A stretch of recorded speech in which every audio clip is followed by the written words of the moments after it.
Jadi si Bobby ni pun ingatkan tu geng dia. Dia pun pergi dekat orang tu, dia pun cuik bau. Tetapi alangkah terkejutnya si Bobby ni, sebab bila benda tu toleh je ke depan, Bobby ni pun tengoklah muka benda tu.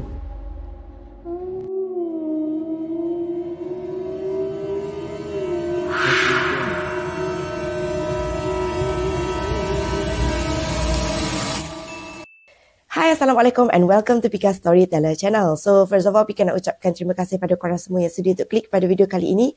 Dan seperti biasa, pada yang baru saja datang ke channel ni, jangan lupa untuk terus tekan butang subscribe di bawah. Dan juga follow Pika di Instagram Pika Storyteller. Dan lagi sekali Pika nak minta maaf sebab mungkin suara Pika ni masih lagi tak berapa nak elok. Sebab Pika masih lagi sakit tekak sebenarnya. Tapi, tanpa kita buang masa, jom kita mulakan dengan kisah seram kali ini di mana Pika akan menceritakan tentang satu kisah yang sangat menarik yang berkaitan dengan satu pokok yang diberi nama sebagai pokok jarak ataupun pokok tangan-tangan. Dan mereka percaya yang pokok ni sebenarnya sangat digemari oleh makhluk halus. Jadi tanpa kita buang masa, jom kita mulakan dengan kisah seram kali ini.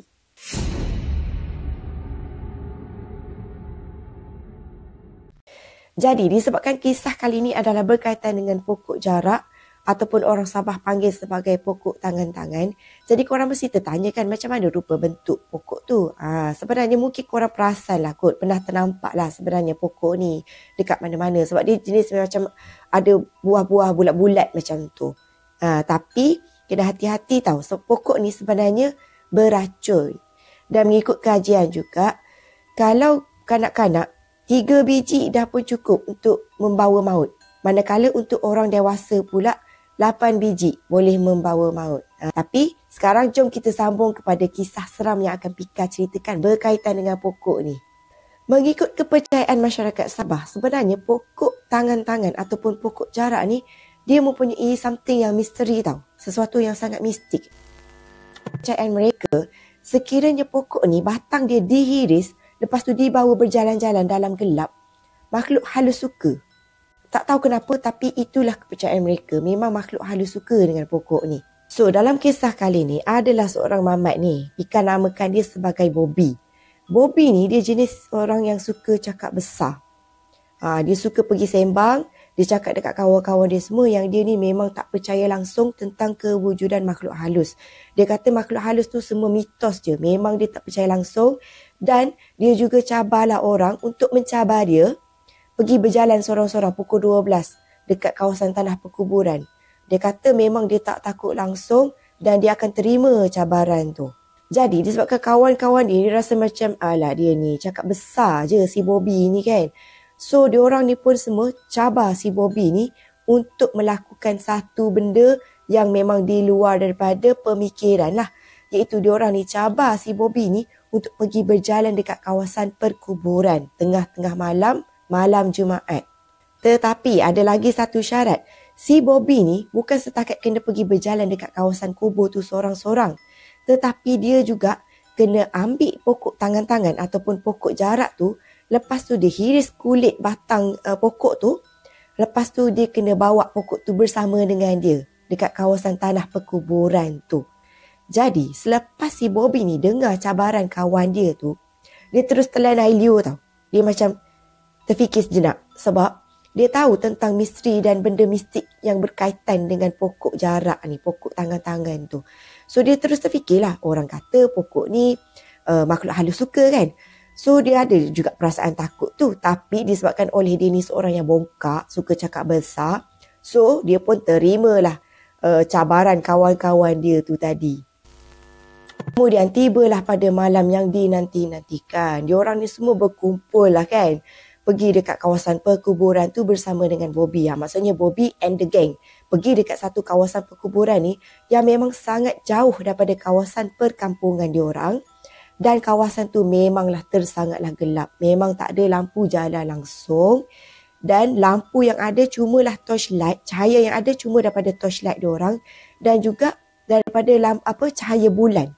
So, dalam cabaran diorang ialah si Bobby ni dia kena berjalan 100 meter dekat kawasan perkuburan tu. Sementara kawan-kawan dia pula duduk jauh daripada tanah perkuburan tu. Dan si Bobby ni kena angkat pokok tangan-tangan ataupun pokok jarak tu macam ni. Dia kena angkat macam ni kan, di sepanjang perjalanan dia tu lah. So masa tu si Bobby ni pun kan dia berlagak kan. Dia pun duk gelak-gelak lah dengan kawan-kawan dia ni kan. Sebab yelah dia menerima cabaran. Dia kan orang yang berani. So kawan dia ni pun, semua geng-geng dia ni tunggulah dalam 100 meter daripada kubur tu. Manakala si Bobby ni pula pergi berjalan seorang diri ke tanah kubur tu. So seperti yang dia janjikan, bila dia sampai je dekat checkpoint pertama, checkpoint dekat kawasan kubur tu, dia pun bagi signal dekat kawan-kawan dia. Nak menunjukkan bahawasanya dia dah pun sampai dekat checkpoint yang pertama. Lepas tu dia macam bagilah torchlight macam tu kan, yang menunjukkan bahawa dia dah sampai dekat situ. Dan masa ni dia pun angkatlah kan pokok tu macam ni. Dia bawa macam ni pokok jarak tu, pokok tangan-tangan tu kan. Sebenarnya jalan yang perlu dilalui oleh si Bobby ni agak jauh juga tahu. Lagi satu pula, banyak jalan tu yang ada macam batu nisan yang tak teratur. Dia bukanlah macam kubur tu bukanlah dalam posisi yang macam teratur. Macam tu dia macam dekat sini ada, dekat sana ada, dekat situ ada batu nisan kan. Jadi si Bobby ni sambil dia berjalan, tangan kiri dia pegang torchlight, tangan kanan pula dia pegang pokok tu kan. Lepas tu duduk melangkah sikit-sikit macam tu. Sebab nak elak batu nisan tu kan, daripada terpijak batu nisan tu. Tak lama lepas tu, dia berjalan berhati-hati untuk elak batu nisan semua ni. Sekali dia dapat rasakan yang pokok yang dia duduk pegang tu, yang dia angkat tu, ditarik perlahan je daripada belakang. Lepas tu dia tarik balik. Kemudian ditarik lagi perlahan. Ditarik balik.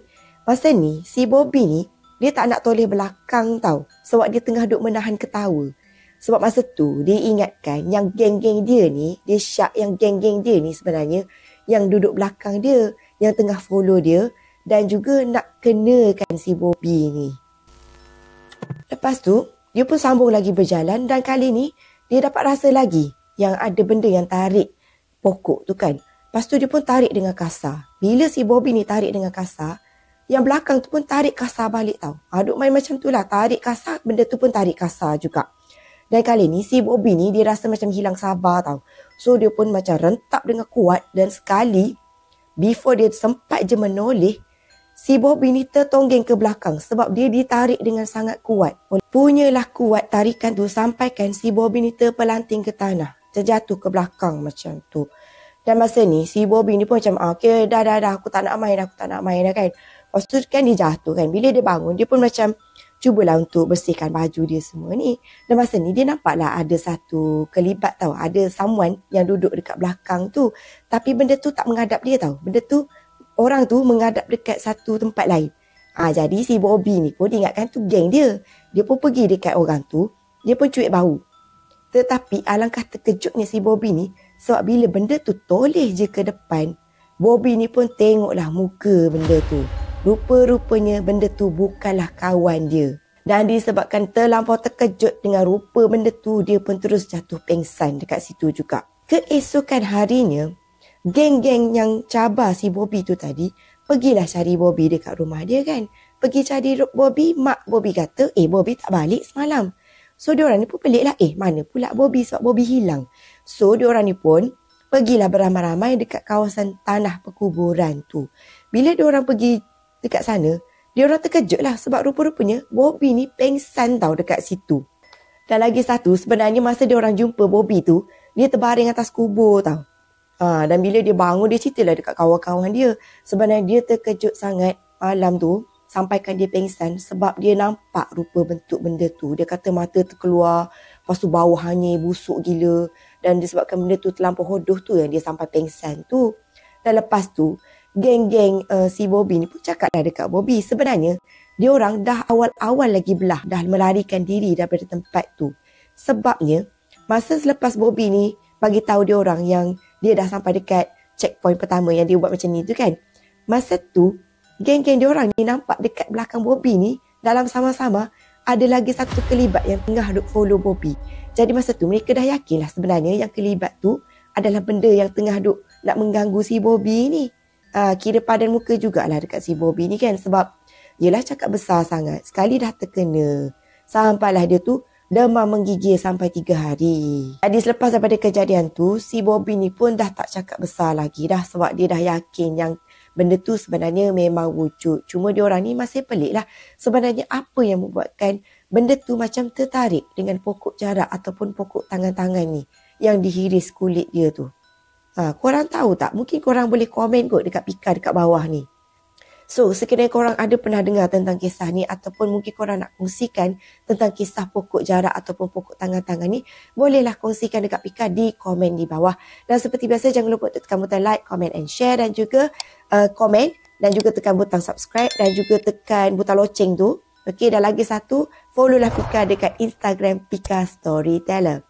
So, itu sahaja video Pika untuk kali ini. Jumpa korang lagi in my next video. So, see you soon. Bye!